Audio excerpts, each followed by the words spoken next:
इष्टदेवं नमामि सोमेश्वरं स्वतन्त्रम् उमापतिं तं विजयं नमामि नमामि विघ्नेश्वरनन्दिनाथं पुत्रप्रियं तं शिरसा नमामि नमामि देवं भवदुःखशोकविनाशनं चन्द्रधरं नमामि नमामि गङ्गाधरमीशमीड्यमुमाधगं देववरं नमामि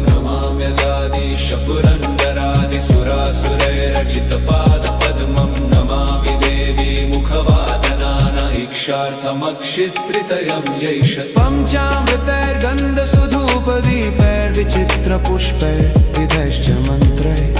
अन्नप्रकारैः सकलोपचारैः